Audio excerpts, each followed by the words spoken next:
Banyak sekali di antara kita, sampai detik ini, itu tidak pernah sadar bahwa kegagalan kita itu disebabkan karena diri kita sendiri. Tanpa kita sadari, dalam kehidupan kita sering menuduh orang lain, berbuat tidak benar. Kita selalu mengkambing hitamkan orang dalam setiap kegagalan kita. Karyawan saya sih nggak becus, makanya perusahaan saya bangkrut. Bos saya sih semena-mena, makanya saya dipecat. Saya di tempat yang tidak semestinya, saya di tempat yang toksik. Tim saya tidak ada yang pinter, makanya tim kita itu nggak ada yang berhasil. Tim saya nggak ada yang pinter satupun. Dia pakai orang dalam makanya sukses. Ya, keluarganya mampu, jadi wajarlah dia bisa sukses. Jadi ada sebuah cerita nih. Seorang anak itu ditugaskan oleh ibunya untuk membersihkan kandang ayam. Pada saat dia membersihkan kotoran ayam, tanpa sengaja kotoran itu nyangkut di hidungnya, ya, kececer di hidungnya. Dia merasakan aroma tidak sedap. Tapi karena dia berada di kandang ayam, akhirnya dia berpikir, wah itu bau kandang ayam lah.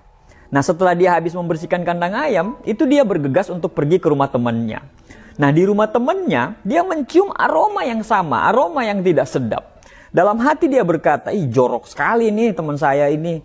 Padahal rumahnya bersih, tapi kok baunya nggak enak. Semua yang dia datangin, semua yang dia kunjungin, dan semua yang dia lewatin itu berbau tidak sedap. Jadi dia nyalahin semua orang. Dia berkata dalam hati, apakah kalian tidak mencium aroma ini? Itu.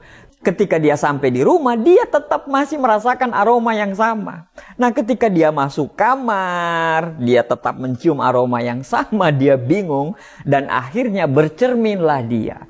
Dan di cermin itu dia melihat bahwa di hidungnya itu melekat kotoran ayam. Ternyata sumber bau itu sebenarnya itu berasal dari hidungnya, dari dirinya sendiri.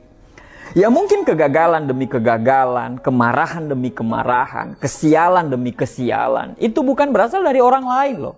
Mungkin berasal dari kamu sendiri. Saat jari telunjukmu menunjuk satu ke orang lain, tanpa sadar ada 4 yang menunjuk ke dirimu sendiri. Ya memang cara paling gampang untuk melindungi ego kita adalah menyalahkan orang lain. Ego kita terselamatkan, tapi jangan berharap terjadi proses belajar di situ ya. Nah, kalau tidak ada proses belajar, berarti tidak akan muncul kesadaran. Yang nggak sadar tuh kalau kita yang salah. Padahal kita terbentuk itu bukan dari kesalahan orang lain.